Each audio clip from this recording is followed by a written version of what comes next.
Chaque année, à Mayenne, le 25 mars, anniversaire du jour de la mort de Frédéric Mistral, le village rend un hommage au poète provençal.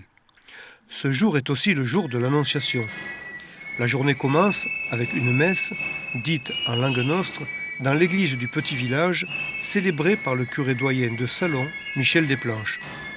Au nom du Père et du Fils et du Saint-Esprit, la grâce du Seigneur Jésus-Christ, l'amour de Dieu le Père et la communion du Saint-Esprit siegano e vostri tutti. Au premier rang, Caroline Serre, 20e reine d'Arles, Jacques Moutet, capoulier du Félibrige, Madame Jacqueline Cornillon, maire de Mayenne, et le sous-préfet d'Arles. Marie-Noël Dupuis, majorale du Félibrige, et les autres personnalités sont à Mayenne pour ce jour très important. L'église est pleine de très belles arlésiennes accompagnées des gardiens.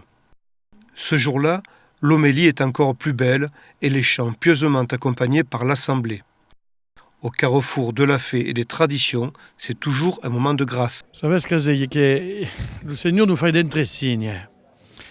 E se Mistral nasce le 2 settembre, che è la nascenza della Santa Vergine Maria, in questo mondo, il 25 marzo, che è il giorno dell'Annunziata. E Maria, e soprattutto Nostra Dama de Grazie, che sta pregando ici a Mayenne, Maria è un po' alla début et à la fin de sa vie d'une des saints grâces à tout son œuvre. Et ce que disait dit la messe tout tard, l'o de Maria à l'Annonciation, vese da queste o de l'umanità a son Dio, vuole vere voi, soprattutto in questi 150 di Mireille, vuole vere di Mireille, l'o del nostro popolo provençal, au verbe, alla parola divina, che per notre questa parola ha lo gusto della terra, lo gusto della cultura nostra, del nostro Gesù. È una mena di o che vogliamo fare tutti i restanti, in tutti i randi di province d'ogni giorno, lo o della nostra terra, hanno questo verbo tan bello che noi meniamo tra la lingua provençale e che in questa lingua vuole avere la presenza di Dio.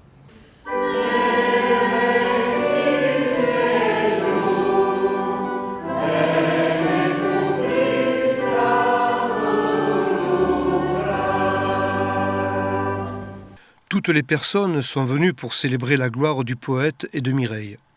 Mireille, le poème qui sut rendre la gloire à notre langue. Cette année se fêtent les 150 ans de l'œuvre du maître.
Après la messe, dans un profond respect, le défilé part de l'église jusqu'au cimetière. Les gardiens portent une couronne de saladelle. 5 ans après le départ du maître, Folco de Baroncelli, marquis de Javon, demandait à Madame Frédéric Mistral la permission de rendre un hommage sur le tombeau du poète. Depuis, chaque année, et sans faillir, le capitaine de la nation gardienne renouvelle le même geste.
le petit cimetière, toutes les personnes se réunissent autour du tombeau dans un sentiment de ferveur qui n'a pas failli depuis 95 ans.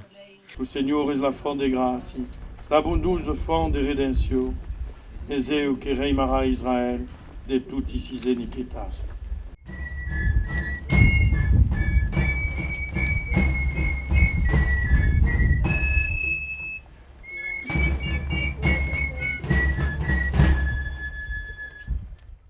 Come chacun s'en vengu et met le fidèle compagnon de notre prespa, le Tibau, à la seguida de notre avancée porta la couronne de Saladel, fleur de Camargue, un témoignage de reconnaissance à vous, maître, que nous avez endrayés sur le chemin de la gloire. Maître, nous jamais voulons oublier ce que nous avez dévalé. Le capoulier prononce les mots de son prédécesseur, le capoulier Charles Rostin. Sans Mistral, il n'y aurait pas eu Mireille, et sans Mireille, il n'y aurait pas de Félibrige. Toutes les ligas, c'est pour pas de séparer Mistral de la renaissance de la langue, c'est que devient à Mistral la renaissance de la langue. Donc, vous verrez que c'est Mireille qui a ajudé a naquele respelida de nostra língua. Mireille fait partie évidemment de l'ordre mistralenc, comme fait partie de la fondation de Félibrige. On va dire c'est le travail, le fond de travail des Mistral qui retrouvons ici.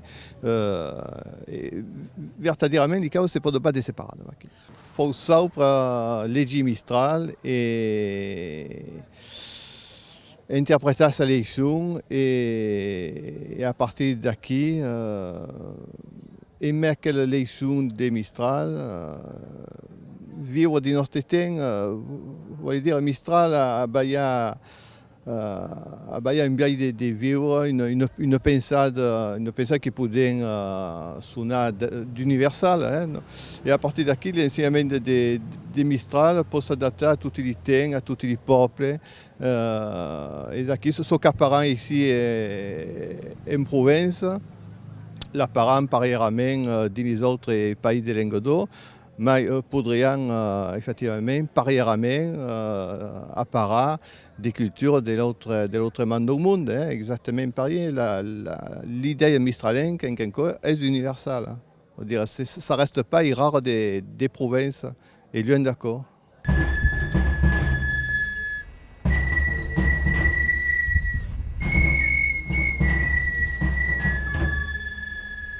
Puis, la majorale Claudette Osselli dit l'invocation de Mireille. Canto une chatte de province, din les amours de sa jouvence.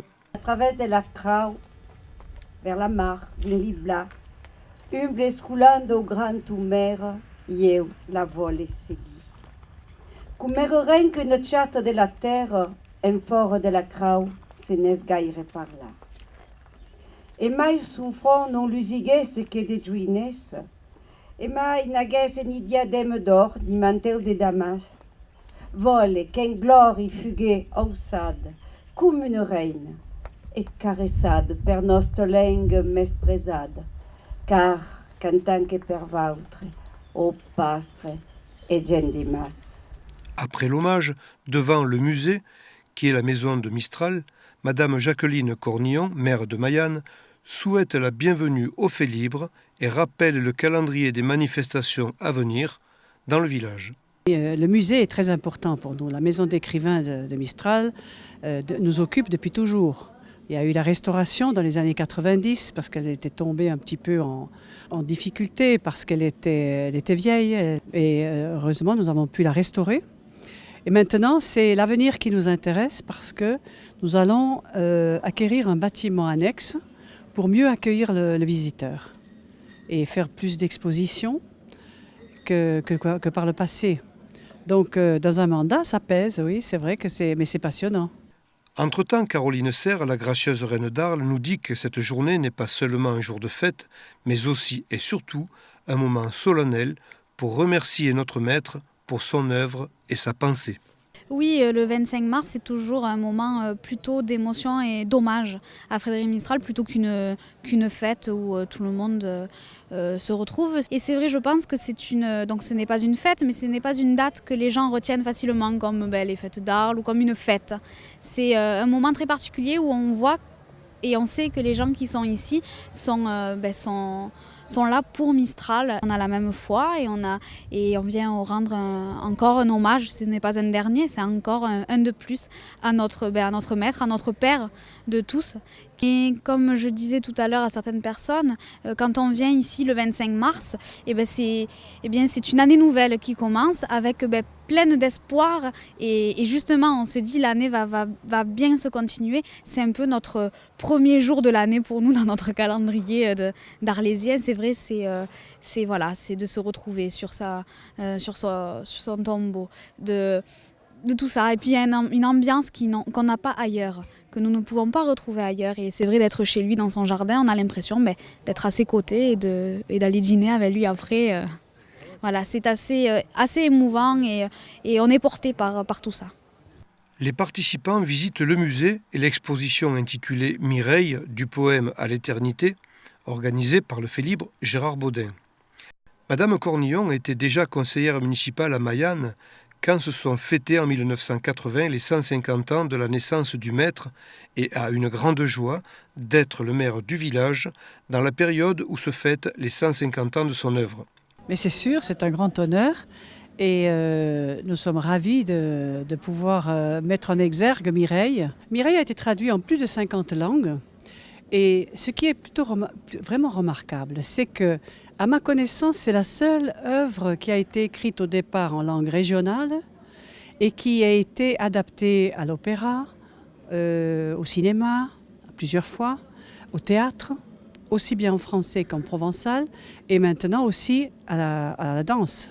Il y a un ballet qui est le ballet de Mireille, ce qui est quand même assez rare pour une œuvre d'une langue minoritaire, qui a été l'œuvre déterminante, qui a donné la gloire à Mistral très jeune, et gloire qui ne s'est jamais démentie par la suite, puisqu'il a obtenu le prix Nobel de littérature pour l'ensemble de son œuvre. Un prix Nobel obtenu 50 ans après la parution de l'œuvre écrite dans une langue méprisée. Peut-on parler de miracle ? Bien sûr, le père des planches hésiterait à répondre oui. Mais Pierre Fabre, avant-dernier Capoulé du Félibrige, le dira quelques jours après, c'est bien de miracle dont il faut parler.